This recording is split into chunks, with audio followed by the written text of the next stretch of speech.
Hey, I'm Nathaniel Fawson. I'm a professional archaeologist, and my channel is devoted to the archaeology of North America, in particular the region that we call the Eastern Woodlands. Now, I've had several questions building up in my comments section, so I thought that this would be a good time to get to those, but first I need to take at least a minute to address a mistake that I've made on a couple of past videos, actually. Several times in the past, I've mentioned that the likely source for the copper artifacts that we find at Poverty Point was from the Great Lakes. I had forgotten that there was an article published in 2016 by Mark Hill and colleagues where they used mass spectrometry in order to do isotope fingerprinting on 6 copper artifacts from Poverty Point and found that they have much stronger isotopic affinity with Appalachian sources rather than Great Lakes sources. So six samples is far from representative. There's a lot more copper at Poverty Point, but so far there's actually nothing to directly tie the Great Lakes copper sources to Poverty Point, which is significant and also very interesting. It means that while the Great Lakes had these very pure copper-rich deposits, that were being used for other kinds of material culture like knives and digging tools and things like that, they weren't necessarily being pulled down the Mississippi River all the way to Louisiana as I had previously thought, and a lot of other people had previously and still continue to think. Future analyses of other artifacts may show that some of them were coming from the Great Lakes, but so far these 6 that have actually been tested have not been connected to Great Lakes copper. Okay, so moving on to your questions. Louis Catorza, I believe that's how that's spelled, is asking, are there any examples of different sizes or weights of atlatal darts that might indicate the size or weight is tailored to the type of game they were hunting? Or was the dart primarily tailored to the user, or possibly both? It's a fantastic question, and the answer is kind of. A really simple example is the transition from the Clovis to the Folsom toolkit. Folsoms are pretty much identical to Clovises, except they are on average smaller, and the flute scar running up the center is longer. It goes 3/4 of the way up the total biface. And when these have been compared to the types of game that they're associated with, in Clovis, they might be associated with bison, or they might be associated with mammoth and mastodon, whereas the Folsom are exclusively associated with bison antiquus. And the explanation for this seems to be that the bigger Clovis points are designed to take down the biggest thing that a hunting party might expect to run into, whereas they're hunting both mastodon and bison, but they're optimized to be functional on those large elephants. Whereas by the time of the Folsom period, the mammoths are becoming more and more scarce unto their ultimate extinction. And so they're really focusing their technology to be more specifically adapted to those bison antiquus. Later in the Middle Archaic, there's a technological development called the Calf Creek cluster, which also appears to be really specifically optimized for taking bison. They're very broad. The width to thickness of these is very, very high. Other way around, thickness to width is very, very low. They're very skinny, very broad head points that are designed to get through that very thick hide and into internal organs. If you get into the Eastern Woodlands off of the plains, the primary game animal there is deer. And you don't need to have these over-engineered points to take deer. So those tend to be less broad-headed, and the thickness to width ratio, they're a good bit more hefty, which means that they have a greater survivability after multiple uses. You also have to remember that these points have use lives, so they get resharpened over and over again, and so the point that we end up pulling out of the field is not necessarily the way that point was shaped when it was first manufactured to be used. All right, so Flea Dog Green is asking, since indigenous Americans had dogs, did they also have cats? There's a really cool dissertation by a guy named Ross Harper called To Render the God of Water Propitious that kind of compiles a bunch of ethnohistoric information about northeastern indigenous groups, and specifically looking at their relationship with the animal kingdom. And I've been looking kind of for an excuse to talk about this for a while now, so this is as good a reason as ever. I'll leave a link to that dissertation in the description, because it's 300 plus pages of gold. So no other pets were fully domesticated in North America as far as we can tell, but according to Harper's ethnohistoric research, in the 17th and 18th centuries, natives in the Northeast were keeping several things that we would consider wild animals as pets, including skunks, beavers, and otters. Bears were reportedly kept in pens for several years before they were eventually slaughtered for ritual feasting activities. And Narragansetts apparently kept hawks near their crop fields in order to keep smaller pest birds off of their... Instead of scarecrows, they actually had these birds to kill other animals that would go after their crop foods. It was also reported that in Virginia and the Carolinas, people were catching and raising turkeys so that humans could use the gobbling of these captive turkeys in order to lure in wild turkeys to make hunting them easier. Johann Cole also wrote in 1860 that the Ojibwe would tame birds and ravens and eagles in particular, and keep those as pets. Video Seso is asking, so some things sink into the ground and some things eventually find their way to the surface. What is the mechanism by which those things happen, and why do some things sink and other things rise? Great question. The big answer for this is a process we call bioturbation.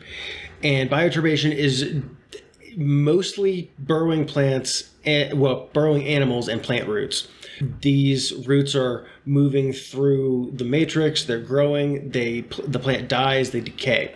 So I've seen in the field where an artifact was a root was in place, a root grew over top of it, the root got bigger and bigger and bigger and pushed the artifact further down into the matrix as the root grew.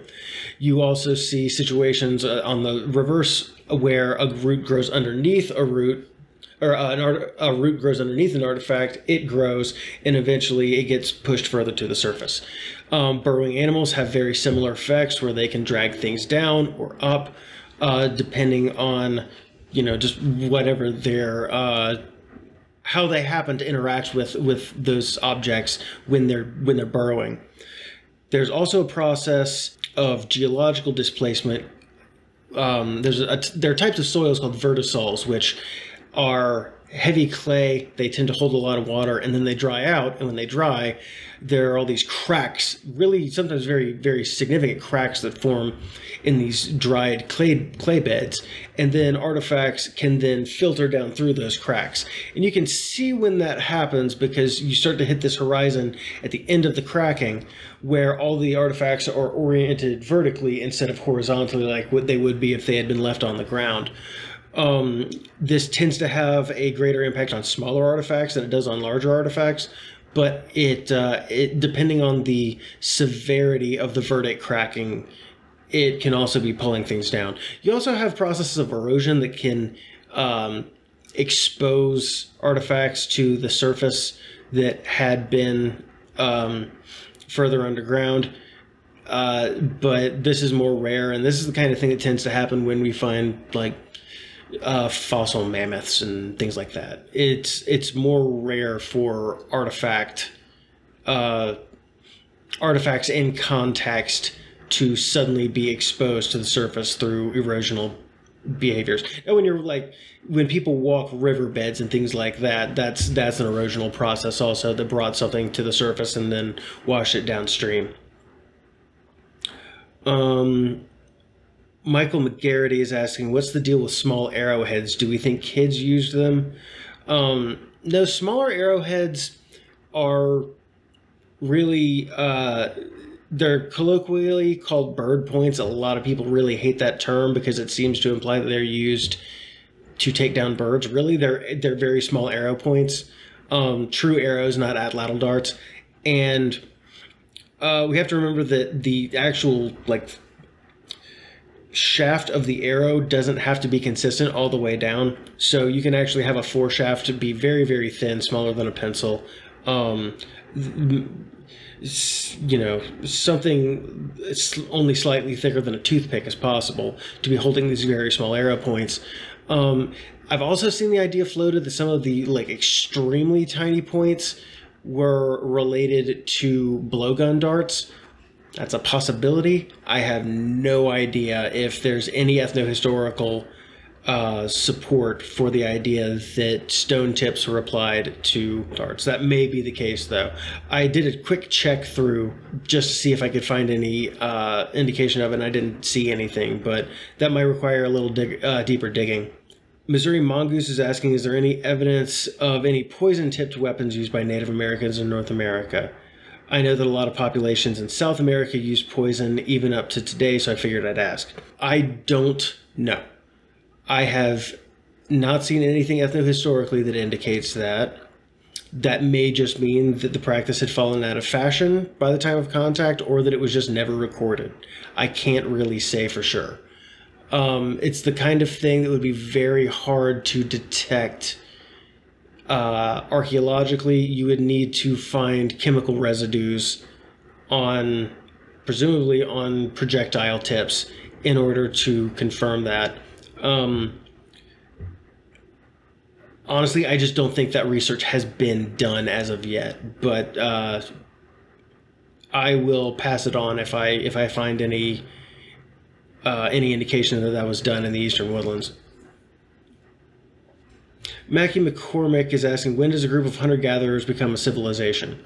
I've done a whole video already describing kind of why the civilization concept is kind of fraught with problems, and has a lot of colonial underpinnings that aren't really useful for scientific analysis. It really depends on what you mean by a civilization. Now, hunter-gatherers, in the public consciousness, people will not think that a group of people who have, logistical specializations and are able to build monuments are hunter-gatherers. But the reality is a hunter-gatherer is literally just a economic system that does not incorporate farming. That is the only thing that hunter-gatherer means.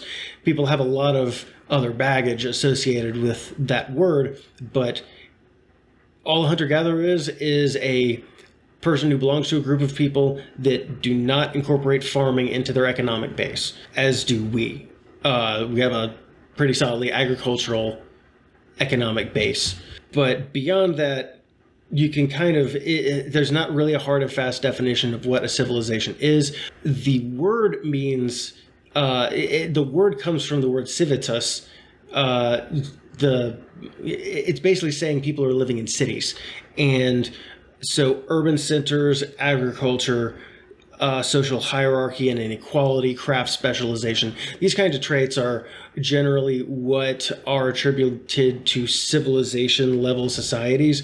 But most archaeologists that I know wouldn't talk about civilizations anymore so much as, egalitarian hunter-gatherers, stratified hunter-gatherers, urban agriculturalists. They're going to be different attributes that we talk about, but civilization isn't really a term that gets thrown around too much in American archaeology. I know in Europe and Asia, they still kind of operationalize the civilization concept, but we wouldn't do that so much here.